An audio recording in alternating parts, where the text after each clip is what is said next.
안녕하세요. 저는 노량진 수산시장에서 수산물 전문점을 하고 있는 45세 주부입니다. 남편과 결혼한 지 10년 되었고 아직 아이는 없어요. 생선 장사 경력만 20년인지라 천직이라 생각하며 나름 보람도 느끼며 즐겁게 일하고 있습니다. 그런데 제 인생에서 가장 위기가 찾아왔었습니다. 어떤 사연인지 소개하기 전에 먼저 저의 어린 시절 얘기부터 하려 합니다. 제 고향은 목포의 작은 어촌 마을입니다. 저희 부모님도 집안도 대대로 목포에서 사셨고 한 동네에서 만나셔서 결혼을 하셨어요. 아버지는 작은 고깃배를 하나 가지고 있는 선장이셨습니다. 매일 새벽이면 연로하신 할아버지와 함께 바다로 나가시는 모습이 아직도 제 기억에 선명하네요. 무뚝뚝한 특유의 바닷사람 성향으로 두 부자는 살가운 말은 없어도 서로를 생각하는 따스하고 깊은 눈빛이 느껴졌어요. 아침에 고기를 잡고 오면 항구에 좌판이 펼쳐지면서 할머니들이 그날 새벽에 잡은 생선과 해산물 판매를 시작하는데요. 할머니와 엄마도 좌판에서 생선을 파셨어요. 엄마는 어린 저를 업고도 억척스럽게 장사를 잘하셨죠. 좌판엔 모두 연로하신 할머니들 뿐인데 엄마만 20대로 그 젊은 나이에 부끄러워하지도 않고 어찌나 장사를 잘하는지 할머니들 칭찬이 자자했습니다. 손님들이 다 이 집으로만 가. 이러다 우리 굶어 죽겠어. 며느리가 야물딱져. 아주 그냥 폭덩이야. 아니에요. 저희 어머니가 워낙 잘 가르쳐 주셔서 전 하는 일이 없어요. 어머니가 거의 다 혼자 다 파시는 거죠. 저러다가 이 집 돈방석에 앉는 거 아니야? 실제로 어머니는 중학교만 졸업하고 목포의 시장이란 시장은 다 돌아다니면서 가게에서 일해서 장사엔 소질이 있었습니다. 아버진 고기 잡고 어머닌 생선 팔고 그렇게 차곡차곡 돈을 모았고 제가 중학생 올라갈 때 읍내에 첫 가게를 마련했어요. 어머닌 가게 계약하고 얼마나 좋았는지 새벽부터 출근해서 구석구석 청소하고 애정이 듬뿍 담겼어요. 미숙 엄마, 이제 우리도 먹고 살만하니까 쉬엄쉬엄 일해. 이러다 쓰러지겠다. 난 이러다 쓰러져도 행복해. 우리가 얼마나 안 먹고 안 입고 돈 아껴서 우리 가게도 생겼잖아. 매일 가게 문 딱 열면 나 재벌 하나도 안 부러워. 내가 이 세상에서 제일 부자 된 것 같아. 미숙 아빠 고생 많았어요. 그 추운 겨울에도 생선 한 마리 더 팔아보겠다고 꽁꽁 언 손으로 항구에서 장사하던 거 볼 때면 내 마음이 진짜 찢어지더라고. 그러면서 어머니 아버지 잘 봉양해주고 내가 무슨 복으로 당신 같은 사람을 만났는지 몰라. 이제 전 돈 버는 재미로 살 거예요. 우리 더 부자 돼야죠. 미숙이 하나 있는 거 절대 우리처럼 고생 안 하게 대학교도 나오고 정장 입고 사무실에서 일하고 훌륭한 사람이 돼야죠. 그러려면 우리가 돈 많이 벌어서 뒷바라지 해야 해요. 전 그게 제 목표예요. 전 미숙이가 학교 선생님이 되었으면 좋겠네요. 그래서인지 어머니는 제가 가게에 와서 일을 거두려고 하면 불같이 화를 냈어요. 공부 안 하고 왜 여기 와? 넌 이런 데 오면 안 돼. 생선 비린내 너 옷에 배기면 너 친구들에게 놀림받고 선생님이 너 무시하고 그럴 텐데 그러고 싶어? 지금 바쁜 시간인데 잠깐만 엄마 도와주려고. 냄새 안 배기게 그래서 체육복 입고 왔잖아. 엄마 나도 장사하는 거 배우고 싶어. 이게 말도 안 되는 소리 하고 있어. 넌 열심히 공부해서 학교 선생님 돼야지. 장사한다는 소리 한 번만 더 해봐. 응? 다리 몽둥이를 그냥 분질러 버릴 테니까. 그래 미숙아. 여긴 아빠도 있으니까 넌 집에 가서 할머니 할아버지 식사 차려드리고 얼른 공부해. 너 그 성적으로 학교 선생님 되려나 모르겠다. 너가 날 닮았는지 공부에 영 취미가 없는갑다. 아이고. 그런 소리 하지 마요. 우리 미숙이 나 닮아서 머리 좋으니까 조금만 노력하면 된다고. 저게 안 해서 그렇지 맨날 아빠 따라 아침에 배 타고 나가서 고기 잡고 생선 손질하고 완전 선머슴에 갔다니까. 아휴. 난 우리 미숙이 보면 당신 보는 것 같아. 둘이 어쩜 그렇게 똑같아? 아빤 미숙이 공부 못해도 되니까 건강하고 어른들한테 잘하고 착하게 자랐으면 좋겠다. 전 부모님의 사랑을 듬뿍 받으며 경제적으로도 어려움 없이 구김살 없는 사춘기 시절을 보냈습니다. 하지만 그 행복은 오래가지 못했습니다. 어머님 먹고 사는데 지장 없을 정도로 형편이 괜찮은데도 가게를 더 늘리고 제 공부 때문에 도시로 나가려고 악착같이 돈을 모았습니다. 그러다 보니 어떻게든 돈을 불리려고 시장 상인들끼리 하는 개모임을 3-4군데 하면서 갯돈을 수년간 붓고 있었어요. 그러다가 사고가 터진 겁니다. 그 개모임 개주들이 다들 한 통속으로 짜고 한날 한시에 갯돈을 들고 야반도주한 겁니다. 다음날 아침 시장은 발칵 뒤집혔습니다. 미숙 엄마 소식 들었어? 아침부터 웬일이세요? 무슨 일 있어요? 아이고 아무것도 모르네. 우리 어떡해. 나 남편한테 죽게 생겼어. 그 옆편 애들이 우리 돈 갯돈 들고 밤에 도망갔어. 아니 무슨 말씀이세요 형님? 어젯밤에도 저 김씨 아줌마 집에서 가서 갯돈 주고 왔는데 형님이 잘못하셨겠죠. 그럴 사람 아니에요. 아유 이렇게 순진하기는. 사기꾼이 얼굴에 나 사기꾼이라고 써있어? 일부러 우리한테 접근해서 형님 동생 하면서 살살거리면서 먹을 것도 주고 그렇게 친해진 거라고. 이렇게 마음 푹 놓게 해놓고 날라버리려고.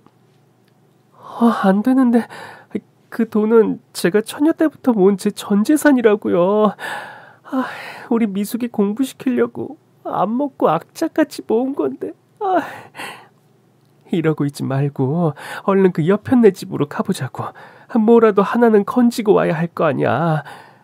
정신 똑바로 차려 미숙 엄마. 어머니는 정신이 반쯤 나간 상태로 슬리퍼 차림으로 그 여자 집으로 뛰어갔습니다. 하지만 집 안엔 이불 하나 없이 싹 비워진 상태였습니다. 어머님 망연자실한 채 자리에 풀썩 주저앉아서 통곡을 했습니다. 피해자만 40명으로 사기당한 금액이 수십억 된다고 합니다. 시장 사람들은 바로 경찰에 신고했습니다. 그 여자 꼭 잡아야 돼요. 피해자가 40명이나 된다니까요. 다들 새벽잠 줄여가며 한 푼, 2푼 생선 팔고 과일 팔아 모은 피 같은 돈이라고요. 아유, 제발 경찰 선생님 꼭 좀 잡아주세요. 그 돈 없으면 우리 식구 길바닥에 놔는다고요. 아유, 그러게 좀 다들 조심하시지 그랬어요. 이런 시골은 특히 외지인들 더 조심해야 돼요. 그 여자들 조회해보니까 이미 사기 전과가 있는 상습범입니다. 이렇게 한탕 털고 또 다른 지역으로 가서 신분 세탁하고 주소도 안 남긴다니까요. 아이고, 저희도 최선은 다해보겠는데 찾는 거 아마 거의 불가능할 겁니다. 왜 못 찾아요? 그럼 경찰이 하는 일이 뭔데? 내 돈 꼭 받아야 돼. 내 돈. 그 순간 어머니는 갑자기 쓰러졌고 급히 응급실로 실려갔습니다. 아버지와 제가 연락을 받고 갔을 땐 어머니는 의식이 없는 상태였습니다. 선생님, 이 사람 왜 이래요? 왜 못 일어나요? 네, 갑작스런 충격으로 급성 뇌출혈이 왔습니다. 바로 수술은 해보겠는데 살아날 가능성은 희박합니다. 죄송합니다. 오늘 아침에만 해도 건강하던 엄마가 죽을 수도 있다니 전 믿어지지 않았습니다. 침대에 누워있는 엄만 그냥 곤히 자는 것 같았어요. 곧 일어나서 미숙아 하고 부를 것만 같았습니다. 수술실로 향하는 엄마 손을 꼭 붙잡았습니다. 어쩌면 이게 엄마의 마지막 모습이 될 수 있다는 생각에 눈물이 하염없이 흘렀습니다. 엄마 걱정 마. 엄마가 사기당한 돈 내가 꼭 2배, 3배로 더 많이 벌어서 엄마 앞에 갖다 놓을게. 꼭 수술 잘 끝나서 우리 만나자. 그렇게 엄만 수술실로 들어갔고 수술이 끝나고 엄만 다시 돌아오지 못했습니다. 엄마가 돌아가시자 아버지는 배를 팔고 엄마가 하던 생선 가게를 맡아 장사에만 전념했습니다. 할머니와 할아버지도 몇 해 간격으로 돌아가시고 전 고등학교 다니면서 집안 살림을 맡아 했습니다. 아침부터 밤늦도록 장사하시느라 끼니 거르는 일이 많은 아버지 도시락도 매일 아침마다 준비했어요. 그리고 학교 마치면 바로 가게로 와서 일손을 거들었습니다. 지금은 공부보단 당장 먹고 사는 게 중요했으니까요. 다행히 가게는 점차 단골도 많이 생기고 전국에서 도매 주문이 들어오기 시작했습니다. 아버지 혼자 하기엔 가게 규모가 커져서 전 고등학교 졸업하자마자 정식으로 가게에 출근해서 일했습니다. 미수가 엄마한테 미안하네. 엄마 소원이 너 학교 선생님 되는 거였는데 그래서 공부 열심히 하라고 그렇게 억척스럽게 돈 벌었는데 생선 가게에서 아빠 일 돕는 거 보면 엄마가 마음 많이 아파할 것 같아. 대학 가고 싶지 않아? 아빠, 내가 대학 안 가는 게 아니라 못 가는 거예요. 아빠도 알잖아요. 나 공부에 취미 없는 거. 엄마한텐 미안하지만 대신 돈 많이 벌 거라고 엄마한테 약속했어요. 엄마가 사기당한 돈 수백 배 갚아줄 거라고요. 돈 버는 건 저 자신 있거든요, 아빠. 생활력 강한 건 지 엄마랑 똑 닮았어. 그래, 뭐든지 최고가 되면 되는 거야. 우리 돈 많이 벌어서 엄마 기쁘게 해주자. 전 운전면허도 따서 트럭을 몰고 새벽에 수협 경매장에 가서 경매도 직접 참여했습니다. 웬 어린애가 경매장에 오니 아저씨 아줌마들이 놀라시더라고요. 어이 학생, 누구 찾으러 왔어? 곧 경매 시작하니까 저리 비켜. 거기 서 있으면 안 돼. 저도 경매 참여할 거예요. 여기 서 있으면 되죠? 아니, 네가 경매한다고? 어린 게 깡단 있네. 그래, 좋은 놈으로 잘 골라봐. 점차 이 일에 적응되다 보니 재미도 있고 적성에도 잘 맞았습니다. 그렇게 전 20대 꽃다운 나이에 장사에만 매진했어요. 그러던 어느 날 아버지가 의논할 게 있다고 부르시더라고요. 지금 서울 주문량이 많이 들어오는데 서울에 가게를 하나 더 내면 어떨까? 서울에요?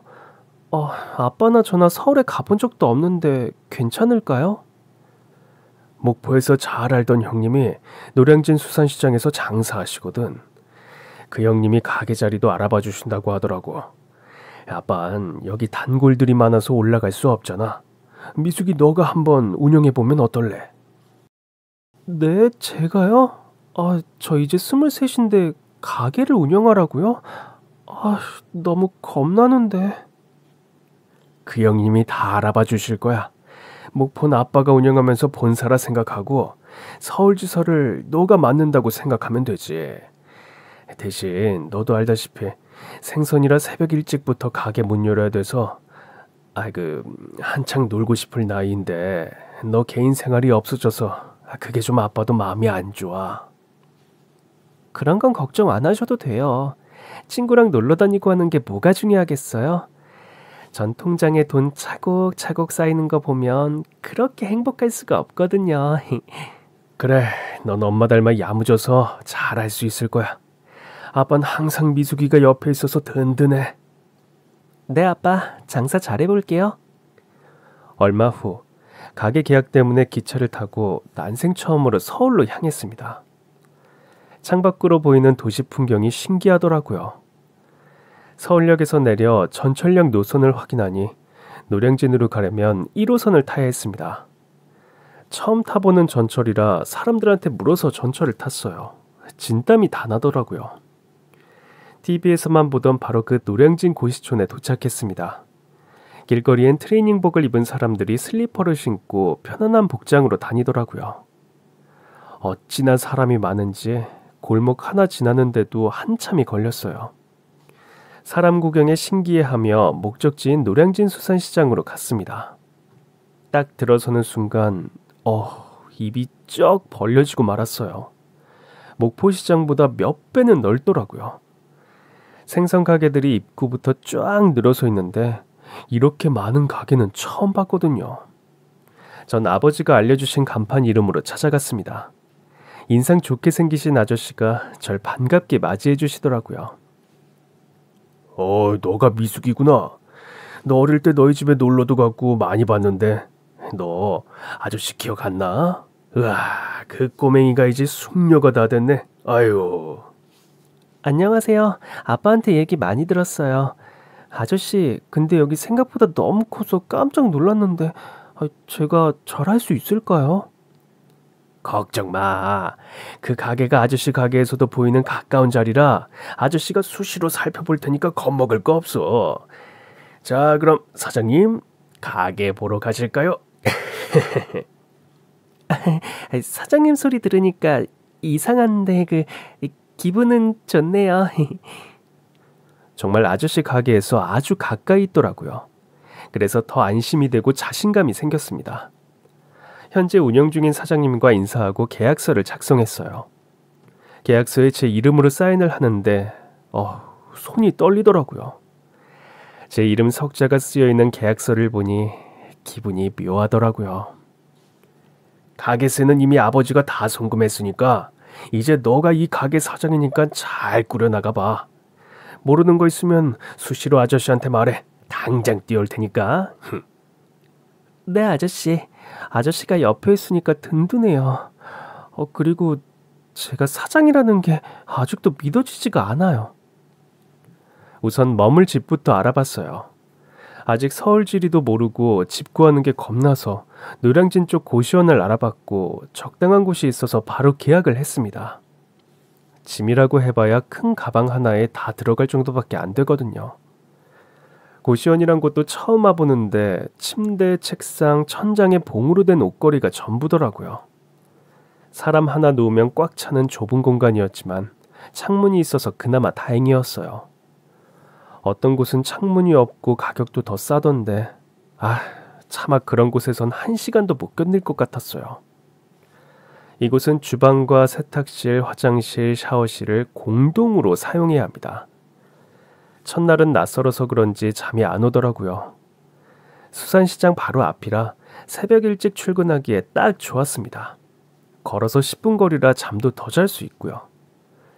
목포에서 아버지가 하던 걸 옆에서 봐온 터라 가게 문을 열고 냉동고에서 생선 꺼내서 진열하고 얼음 채우고 능숙하게 일을 했습니다. 이곳은 새벽부터 손님들이 많이 와서 자신들 단골 가게로만 가더라고요. 그리고 제 가게에 와서 제 얼굴을 쓱 보더니 옆 가게로 가버리더라고요. 너무 젊은 여자가 있으니까 신뢰가 안 갔던 것 같아요. 미숙아, 오늘 손님 좀 있냐? 다들 제 얼굴 보더니 가버리더라고요. 아직 마수거리도 못했어요. 처음이라 그렇지 뭐. 너도 다른 아줌마들처럼 손님 지나가면 호객을 좀 해봐. 여긴 워낙 가게가 많으니까 어떻게든 손님 붙잡으려면 그렇게 해야 돼. 가만히 기다리면 당연히 안 오지. 서비스도 팍팍 주고 단골을 만들라고. 여기 오는 손님들 일반 손님은 거의 없어. 다 식당하거나 장사하는 상인들이라 고정 단골 대상으로 장사한다 생각하면 돼. 그렇군요. 그럼 호객행위 좀 해야겠어요. 아저씨의 조언대로 장사 방법을 바꿨더니 제법 손님들이 오더라고요. 신세대 사장답게 옷도 화사하게 입고 딸처럼 살갑게 대하니까 아저씨 아줌마들이 재밌다면서 단골이 많이 생겼어요. 서울에 살다 보니 물가가 비싸서 식당에서 밥 한 번 사 먹기도 겁나더라고요. 그래서 편의점 삼각김밥으로 끼니 때우거나 고시원에서 밥 지어서 김치랑 생오이 자른 거, 생단무지를 넣어서 도시락을 싸서 점심으로 해결했어요. 고시원엔 공무원을 준비하는 공시생들이어서 작은 소리에도 민감해서 걸을 때도 조용히 걷고 특히 주방에서 요리할 땐 소리 안 나게 극도로 신경 써야 했습니다. 하루는 여느 날과 같이 주방에서 도시락을 싸고 있었어요. 제가 요리 솜씨가 좀 없는 편인데 계란 후라이를 하는데 소금 꺼낸다고 후라이팬을 건드려서 그만 제 발등으로 떨어지고 말았어요. 너무 아팠지만 전 소리도 못 지르고 입술을 꽉 다물었어요. 그때 한 남자가 와서 무릎을 꿇고 말없이 찬물에 적신 수건으로 제 발등을 닦아주었어요. 좀 많이 쓰릴 텐데 괜찮으시다면 제 방에 연과 밴드가 있는데 가서 붙여야 될 것 같은데요. 아니에요. 그냥 제가 어떻게든 해볼게요. 호의 감사합니다. 전 낯선 남자라 경계부터 했어요. 아버지가 서울에 가면 무조건 사람 조심하라고 했거든요. 사기꾼도 많으니까 특히 친절한 남자를 조심하라고요. 참, 너무 제 생각만 했네요. 죄송합니다. 그럼 제가 방에서 가져올 테니까 여기서 치료하는 건 괜찮으시죠? 제가 고개를 끄덕이니 남잔 빠른 걸음으로 본인 방으로 가서 연고, 붕대, 소독약이 등이 담긴 약상자를 가져왔어요. 상처를 치료해주는 남자 얼굴이 꽤 진지했습니다. 이렇게 신경 써주셔서 감사합니다. 근데 저 혹시 아세요? 아니요, 오늘 처음 봤는데요. 그런데 왜 이렇게 친절하신가 해서요. 원래 서울 사람들은 이렇게 친절한가? 서울 분 아니세요? 딴 마음이 있어서 그런 건 아니니까 이상하게 생각 안 하셔도 돼요. 여기 살다 보면 신경이 예민해져서 실수도 많이 해서 저도 많이 다쳤거든요. 그래서 도와드린 거예요. 고시원 생활 적응하려면 시간이 꽤 걸릴 겁니다. 많이 답답하죠? 네, 좀 답답해요. TV도 이어폰 꽂고 봐야 되고 라면 하나 끓여 먹는데도 소리 날까봐 엄청 긴장하거든요. 특히 샤워 하나 하려면 항상 사람이 이용하고 있어서 몇 번이나 들락날락 살펴봐야 하는 게 너무 불편하더라고요. 전 서울 와서 처음으로 대화 상대가 생겨서 그런지 한참을 수다를 떨었어요. 죄송해요. 제가 시간을 너무 많이 뺏었네요. 괜찮습니다. 앞으로 종종 볼 테니 이름이라도 서로 알까요? 전 김민지예요. 네네. 저는 송미숙이에요. 그렇게 우린 그날 이후로 몇 번 마주치면서 가까워졌습니다. 주방에서 라면을 끓이고 있는데 그 남자가 들어오더라고요. 미숙 씨 있었네요. 라면 끓이나 보네요. 네, 민재 씨도 라면 먹으려고요? 그럼 한꺼번에 끓여서 같이 먹어요. 계란도 사놓은 거 있으니까 풀고요. 그럼 전 엄마가 보내준 김장김치하고 밑반찬 냉장고에서 꺼낼게요. 진짜 맛있어요. 라면을 끓여서 먹으면서 이런저런 얘기를 했습니다. 민재 씨는 무슨 공부하는 거예요? 경찰 공무원이요. 저희 아버지가 경찰이셨는데 순직하셨거든요. 전 어릴 때부터 아버지가 너무 멋져 보여서 꼭 아빠 같은 멋진 경찰이 되겠다고 다짐했거든요. 근데 대학 졸업하고 3년째 준비하는데 다 떨어졌어요. 와, 그렇구나. 민재 씨 경찰 되면 제복 엄청 잘 어울릴 것 같아요. 열심히 하면 꼭 붙을 거예요.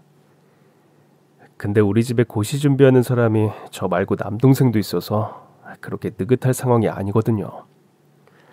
남동생은 세무사 시험 준비하는데 엄마 혼자 우리 형제 뒷바라지 하느라 힘드시죠. 장남인 제가 경제적으로 도움이 되어야 하는데 아직도 용돈 받아서 생활하니까 엄마 속이 다 들어가죠. 어머니는 뭐 하시는데요? 엄마요? 엄마는 한 번도 직장 다니거나 돈 번 적이 없어요. 지금은 아버지 남기신 연금으로 생활하고 있는데 빠듯하죠. 사실 빚도 매달 갚고 있다 보니 엄마는 항상 저만 보면 다 때려치고 저보고 공장이라도 취직해서 동생 뒷바라지하라고 항상 말씀하세요. 아니, 장남은 아들 아니에요? 동생 위해서 희생을 하니 그건 말이 안 돼요. 참, 미숙 씨는 지금 대학생인가요? 아니요. 저 대학교 근처에도 안 가봤어요. 저는 유압 노량진 수산시장에서 생선 팔고 있어요. 생선을 판다고요? 이렇게 젊은데 그 힘든 일을 하세요? 어릴 때부터 생선 보고 자랐는걸요. 아빠는 원래 선장이셨다가 엄마 돌아가시고 엄마가 하던 생선 가게 맡아하고 있어요. 저도 학생 때부터 가게를 돕다가 지금은 서울로 올라온 거고요. 이래봬도 저 생선집 주인이에요. 우와, 대단하세요. 여자로서 쉽지 않은 일일 텐데. 저 만날 때 생선 비린내 냄새 좀 나죠? 그게 항상 걱정돼요. 조금밖에 안 나요. 이제 뭐 농담이고 저 만날 땐 그런 거 전혀 신경 안 쓰셔도 돼요. 그만큼 미숙 씨가 열심히 살고 있다는 훈장 같은 거잖아요. 민재 씨는 참 마음이 착하신 것 같아요. 그 이후로 그 남자와 진지하게 사귀게 되었고 결혼을 약속했습니다. 먼저 노량진에서 다른 고시원에 있는 남동생부터 같이 밥 먹으면서 인사했어요. 인사해, 내 여자친구야. 아, 네, 근데 형 공부 안 해? 지금 연애하고 다닐 때냐고. 남동생은 제 얼굴을 봐도 고개만 까딱하며 인사하고 얼굴이 굳은 채로 형한테 뭐라고 하더라고요. 아니, 넌 미숙이 처음 보는데 이렇게 무안 주면 어떡해? 저는 댁도 그렇게 마음에 쏙 안 드네요. 공부하는 형 뒷바라지는 못해줄 망정 연애하자고 꼬드기고. 그런데 아까부터 무슨 냄새야 이게. 생선 비린내 같기도. 죄송해요. 제 몸에서 나는 냄새일 거예요. 제가 생선을 팔고 있어서 아무리 옷을 빨아입고 향수를 뿌려도 냄새가 몸에 배겨서 나더라고요. 생선 판다고요? 여자가 생선 머리 토막내고. 안 봐도 어떤 분인지 알겠네요. 야, 너 말이 심하다. 생선 파는 게 어때서 그래? 이 나이에 노량진 수산시장에 자기 가게 차려서 하는 사장이라고. 우리보다 100배 1000배 낫지. 너 당장 사과 안 해? 제가 사장이라니까 남동생의 태도가 180도 바뀌더라고요. 사장이요? 아까 제가 실수했어요. 제가 냄새에 좀 민감해서. 노량진에서 장사하시면 수입이 꽤 많으실 텐데 열심히 사시네요. 그럭저럭 먹고 살만해요. 제가 새벽부터 밤 늦게까지 일해서 형하고는 점심때 잠깐 밥 먹는다든지 그렇게 연애하고 있으니 걱정하지 마세요. 결혼하면 더 형 뒷바라지 잘 하려고요. 우와, 형 좋겠다. 이런 든든한 와이프 있으면 마음 놓고 공부만 하면 되겠네. 형수님, 저도 잘 부탁드립니다. 돈 많은 형수님 덕 좀 보게요. 대놓고 경제적인 도움을 받고 싶단 남동생은 첫인상부터 별로 안 좋았지만 그래도 시댁 식구이니 잘해야겠다는 생각을 했어요. 며칠 후 시어머니께 결혼 승낙을 받기 위해 찾았습니다. 시어머니는 제가 앉자마자 킁킁 냄새부터 맡으며 이게 무슨 냄새야? 우리 집에 뭐 반찬이 쉬었나 꼬린내가 계속 나네. 그래요? 난 모르겠는데 옆집에서 생선 굽나 보다. 남자친구는 제가 무안할까봐 모른 채 해줬어요. 그리고 창문을 열고 방향제를 가져와서 방 전체에 뿌렸습니다. 근데 너 대학교도 안 다닌다며? 네, 고등학교 졸업하고 나서 목포에 있는 시장에서 계속 일했어요. 그러다가 엄마가 생선 가게를 하게 돼서 아버지 일 도와서 하다가 지금은 노량진 수산시장에서 작은 생선 가게를 운영하고 있습니다. 아니, 대학도 안 나오고 생선을 판다고? 말이야. 아니, 우리 아들이 경찰 되려고 공무원 시험 준비하는데 우리 아들하고 너무 격이 안 맞네. 저 시험 합격한 것도 아닌. 엄마, 정확히 말하면 저 지금 백수죠. 근데 미숙이는 어엿한 사장이잖아요. 저보다 훨씬 낫죠.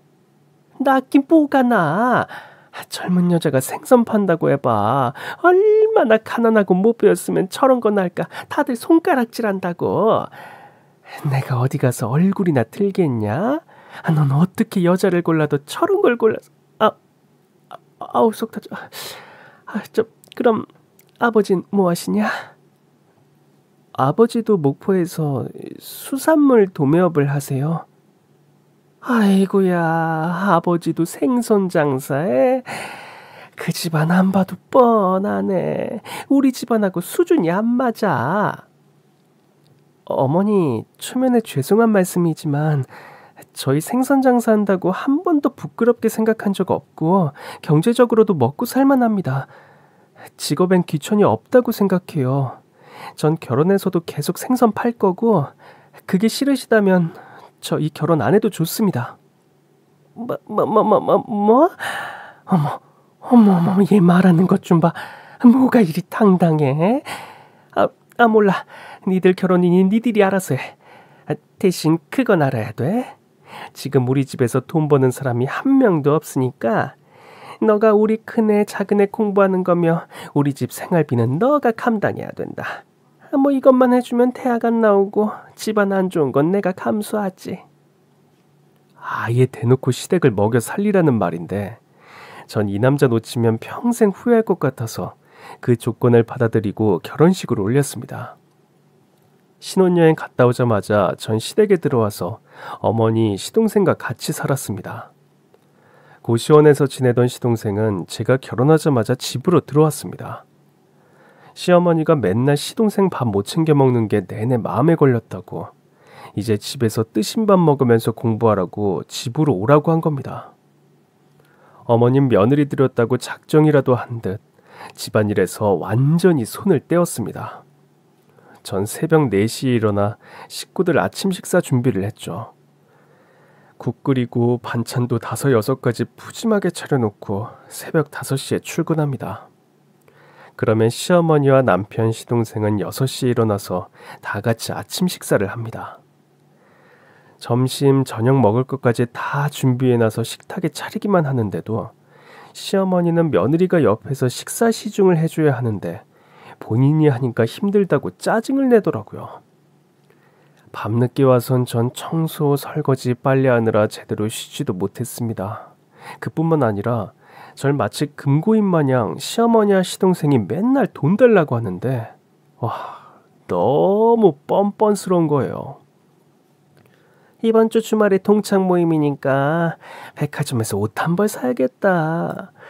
명품 사려면 100만 원 정도 있어야겠네. 내일까지 내 통장으로 계좌 이체해라. 형수, 나 책 사야 되니까 50만 원 계좌 이체하세요. 남편이 그러지 말라고 아무리 말해도 소용이 없었습니다. 그렇게 전 시집와서 5년 동안 시댁 식구들 뒷바라지를 했습니다. 그러다가 시동생이 세무사 시험에 합격했어요. 합격하자마자 시어머니가 제일 먼저 한 건 중매쟁이 만나서 조건 좋은 신부감부터 알아봤어요. 몇 번 선본 끝에 강남에서 가구 사업하는 시부모 밑에서 명문대를 졸업한 은행원 여자와 결혼했습니다. 결혼 후 신혼여행 갔다 와서 처음 시댁에 온 날. 아유, 오늘아 피곤하지?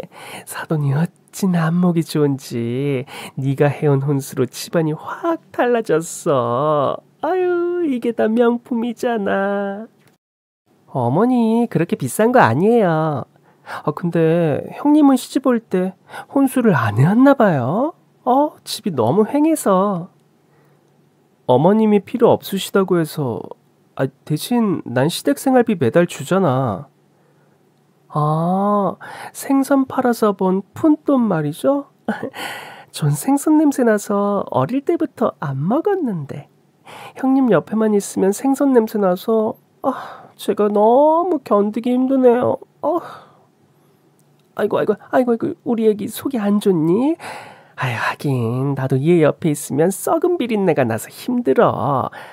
첫째야, 너 뭐하니? 속 안 좋다니까 얼른 오렌지 주스라도 가져와. 시어머니는 집안 좋고 좋은 대학 나오고 은행원인 동서를 상점 모시듯 했습니다. 제가 시동생 공부 뒷바라지해서 세무사에 합격한 건데 은혜도 모르고 시동생도 대놓고 절 무시하더라고요. 형수님, 양가 어른들 모시고 식사 자리 마련할 건데 형수는 가게 일해야 되니까 안 오셔도 돼요. 고급 호텔이라서 형수하고는 좀 격이 안 맞아가지고. 야, 이 자식아, 너 형수한테 지금 무슨 소리야? 너가 지금 누구 덕에 세무사 된 건데 형수가 새벽잠 줄여가며 장사해서 번 돈으로 너 뒷바라지해서 된 거 아니야? 고맙단 소리 한 번도 안 하고 이렇게 대놓고 무시해? 여보, 그만둬요. 내가 대접받자고 그런 거 아니에요. 동서는 혼전 임신 상태여서 시어머니가 아이 출산할 때까지 시댁에서 같이 지내자고 했습니다. 동서 혼자 살림하고 음식 챙겨 먹기 힘들다고 역시나 저보고 동서를 챙기라고 하네요. 동선 집에서 손 하나 까딱 안 하고 식사 준비하는 동안에도 부엌엔 얼씬도 안 하고 출근합니다. 동서 너무한 거 아니야? 동서도 이 집 며느리인데 왜 내가 다 살림해야 돼? 나도 돈 번다고, 동서 직장 다닌다고 너무 유세 떠는 거 아니야? 아, 형님과 전 신분이 다르잖아요. 형님, 대학 문턱에도 안 가봤죠? 태생부터 저와 같은 상류층과는 다른 부류라서 형님은 원래 노예처럼 그렇게 사는 거예요. 그게 어울린다고요. 돈 없는 사람들은 몸으로 떼어야죠. 그러던 어느 날 동서가 시어머니 선물 사준다고 셋이 백화점 쇼핑을 갔습니다. 동서는 하이힐을 신고 명품 슈트 차림으로 한눈에 봐도 비싼 옷과 보석으로 치장을 했어요. 전 평소처럼 무릎 튀어나온 면바지에 티셔츠를 입다 보니 동서가 계속 절 피하더라고요. 형님, 백화점 한 번도 안 가봤어요? 아니, 장사할 때 입던 옷을 입고 뭐 어쩌자는 거예요. 다들 쳐다볼까 창피해 죽겠네. 너 돈 없는 거 티내니? 둘째 봐라. 얼마나 품이 있고 귀티가 나냐. 빈티난 너랑 천지 차이다, 천지 차이. 아휴, 나도 너랑 다니는 거 부끄러워서 얼굴을 못 들겠다. 아휴. 두 사람은 아예 저랑 멀찌감치 떨어져서 앞서서 걸었고 전 그야말로 짐꾼이 되었습니다. 양팔 가득 쇼핑백만 들고 다녔어요. 그러다가 백화점에서 동서가 친구를 만났습니다. 어머, 몇 년 만이야. 어떻게 여기서 다 보네? 그러네. 너 결혼했다는 소식은 들었어. 남편이 세무사라며? 너 봉잡았네. 아니야. 시댁이 공무원 집안이라 시아버님이 경찰이셨고 아주버님도 지금 경찰 시험 준비하고 있어. 그럼 옆에 있는 분이 시어머님이셔? 안녕하세요. 근데 옆에 있는 분은 누구셔? 신경 쓰지 마. 우리 집 파출부야. 안녕하세요. 동서는 제 옷차림이 볼품없어서 부끄러워서 형님이라고 소개를 안 하더라고요. 전 자존심이 너무 상해서 바로 소리를 지르고 싶었지만 동서가 임신한 몸이라 스트레스를 안 주려고 최대한 화를 누르며 동서 비위를 맞춰줬습니다. 제가 유일하게 마음 터놓고 속 얘기를 할 수 있는 건 착한 남편뿐이었어요. 남편에게 동서가 나 무시하는 행동들, 어머니는 아예 대놓고 동서랑 비교하면서 무조건 동서 편만 들면서 구박이 점점 더 심해져 정말 힘들다고 하소연했습니다. 재수 씨한테도 내가 당당하지 못한 게 아직 공시생에 무직인 채로 경제력이 없어서 그렇더라고. 내가 당당하게 당신 방패막이 되어주지 못해서 정말 미안해. 아니야. 내가 그나마 시어머니 시동생 동서가 무시해도 버틸 수 있는 건 당신이 있기 때문이야. 동서의 배가 점점 불러오면서 휴일엔 아예 소파에 들어누워서 본격적으로 절 하녀 취급하지 뭐예요. 갑자기 닭볶음탕이 먹고 싶다고 해서 마트에서 장 봐서 2시간에 걸쳐 닭볶음탕을 만들었습니다.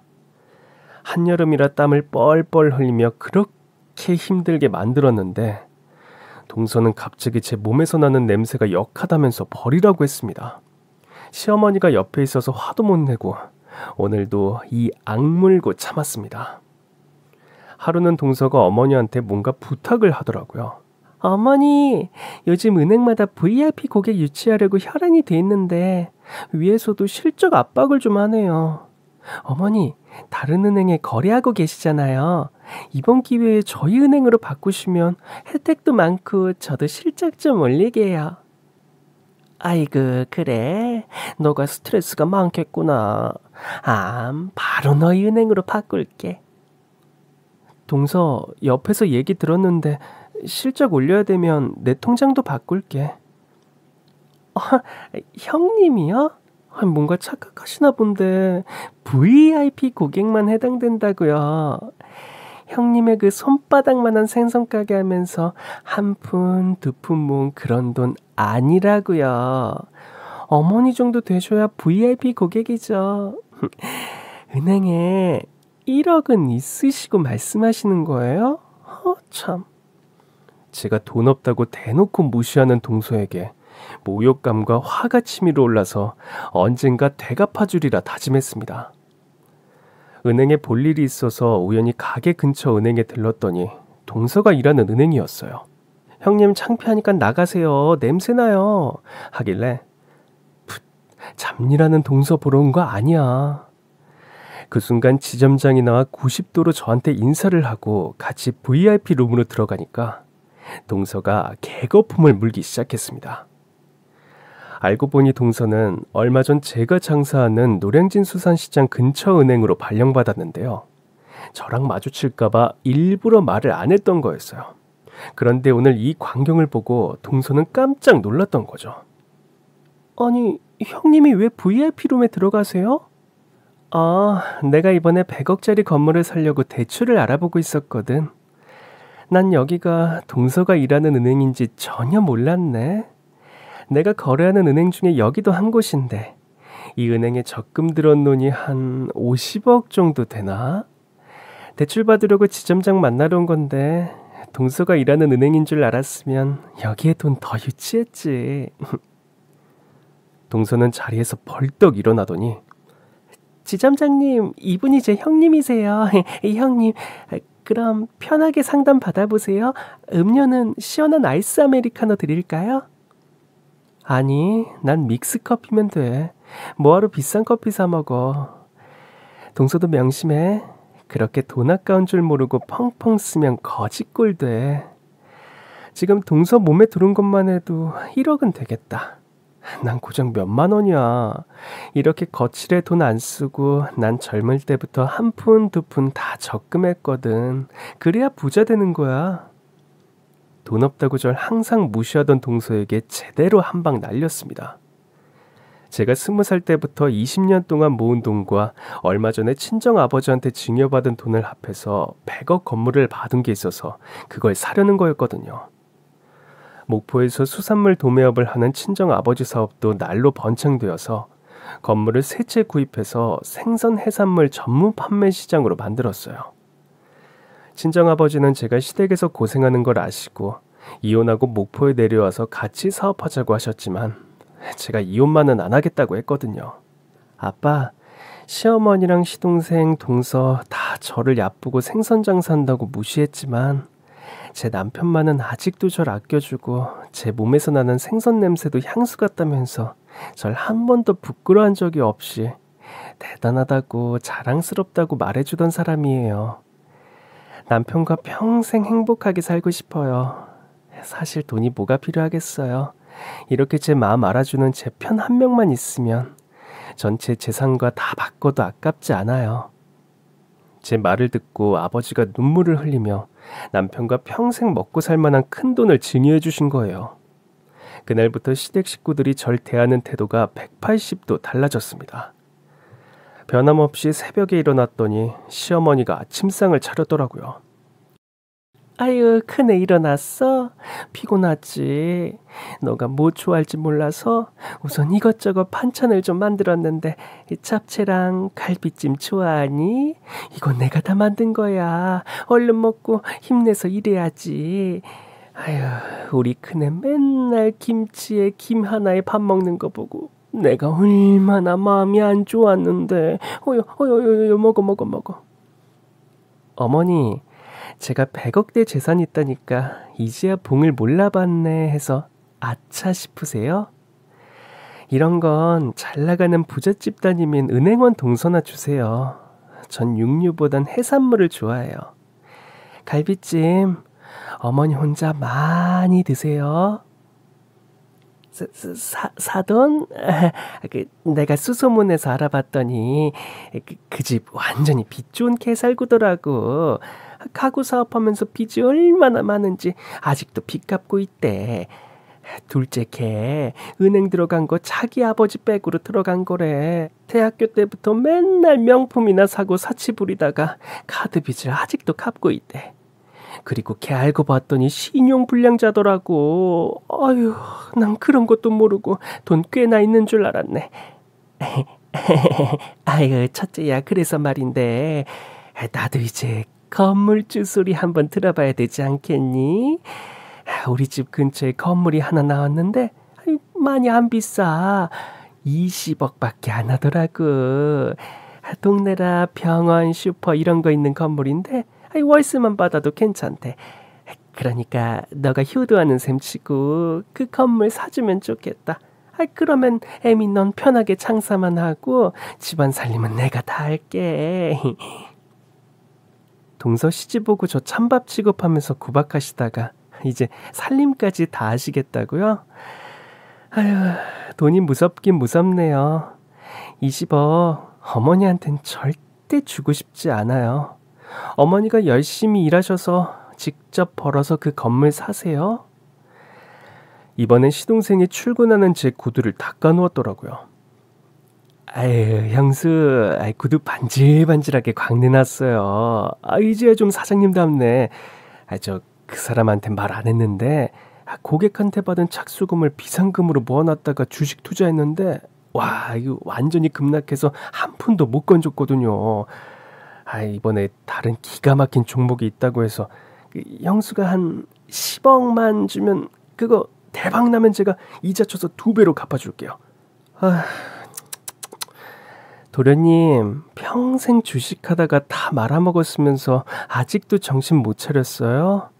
제가 책값이며 용돈 밥값까지 그렇게 뒷바라지해서 세무사 만들어놨더니 고객한테 뒷돈 받고 그걸로 비자금을 만드셨어요? 어떡하나. 지금 저한테 얘기한 거 제가 회사에 고발해야겠네요. 저한테 한 번도 고맙단 소리 없이 제 덕에 잘 먹고 잘 살았으니까 이제 원래대로 빈털터리로 사세요. 형수 왜 그래요? 농담하지 마세요. 회사에 말 안 할 거죠? 그거 말하면 저 잘려요. 안 돼요. 이 바닥에서 그런 소문 나면 매장당한다고요. 형수 제발 부탁입니다. 예? 무릎 꿇고 비는 시동생이 가관이더라고요. 무엇보다 제일 가관은 동서였죠. 백화점에서 산 명품 원피스를 선물이라고 주더라고요. 형님, 이제 이런 명품 옷은 평상복으로 입고 다니셔야죠. 100억 자산가인데. 지금처럼 후줄그레한 티셔츠 하나 입고 다니면 사람들이 얕본다고요. 이 원피스 정말 비싼 거예요. 물론 이 형님 가지고 있는 돈에 비하면 푼돈이겠지만요. 그래서 말인데요. 형님, 아까 시어머니 얘기 들으셨죠? 아빠 사업이 잘 안 돼서 지금 완전히 빚더미에 앉았어요. 어디서 융통하려 해도 소문이 나서 대출도 안 되더라고요. 얼마 전부터 돈 빌려달라고 계속 전화가 왔는데 저도 카드 빚이 1억 넘거든요. 제 빚부터 갚고 친정아빠 빚 갚아야 될 것 같아서 그러는데 형님이 좀 도와주세요. 저 앞으로 형님이 하라는 대로 다 할게요. 그동안 저 재수없이 굴은 거 알아요. 정말 죄송했어요. 형님이 이런 자산가일 줄도 모르고 생선 판다고 무시하고 냄새 난다고 떨어져서 걷고 제 친구한테 파출부라고 소개한 거 정말 반성하고 이렇게 용서를 구할게요.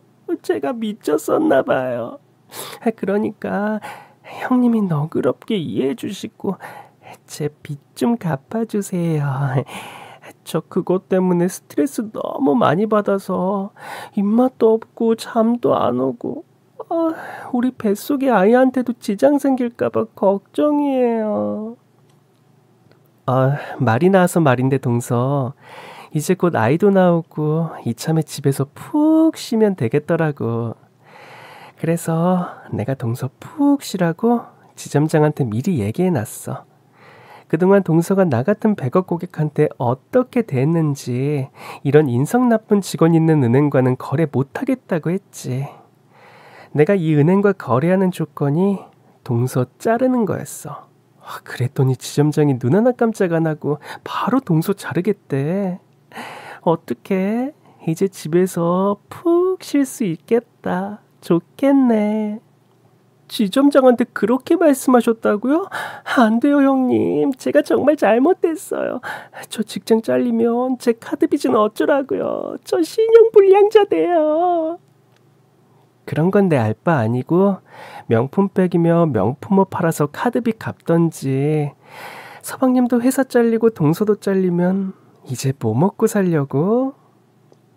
시어머니와 시동생 동서는 바닥에 엎드린 채 저에게 통사정을 했습니다. 이 모습을 지켜보던 남편이 버럭 소리를 지르며 다들 이제 그만 좀 해. 이 사람 괴롭히지 좀 마시라고요. 이 사람 새벽부터 일어나 요리하고 출근해서 장사하고 밤늦게 들어서 집안일하고 얼마나 힘들었어요. 그런데 누구 하나 고생한다 따뜻한 말 한마디 해준 적 있었어요? 하녀처럼 이 사람 부려먹었었잖아요. 돈 없어서 생선 장사한다고 대놓고 무시하더니 이제 이 사람이 돈 많은 거 알고 이렇게 확 받고 다들 양심도 없어. 저 그동안 백수에다가 아내한테 돈 받아 쓰는 입장이라 한마디도 못했는데 이제야 당당하게 말할 수 있게 됐네요. 저 며칠 전에 경찰 시험 합격 통지 받았어요. 이제 이 사람한테 빈대처럼 붙지 말라고요. 아들 하나 없단 셈치고 사세요. 다신 당신들 보고 싶지 않으니까 저와의 인연은 여기서 끝입니다. 절대 우리한테 연락하지 마세요. 남편이 경찰 시험에 합격한 건 저도 까마득히 몰랐습니다. 남편이 시동생 기에 눌려서 그동안 얼마나 힘들었을지 생각하니 눈물이 왈칵 쏟아졌습니다. 그렇게 우리 부부는 시댁과 인연을 끊고 저희만을 위해 살기로 했습니다. 전 여전히 생선 가게를 하고 있고 남편은 멋진 경찰관이 되었죠. 그리고 좋은 소식 하나 더 있어요. 그동안 그렇게 애써도 임신이 잘 안 돼서 포기하고 있었는데 결혼 10년 만에 드디어 임신을 했습니다. 좋은 일이 어떻게 이렇게 한꺼번에 저에게 찾아오네요. 지금 전 하루하루가 너무나 행복합니다. 시댁 식구들 생각하면 지금도 손이 부들부들 떨리고 화가 치밀어 오르지만 착한 우리 남편 보고 좋은 생각만 하면서 살고 있습니다.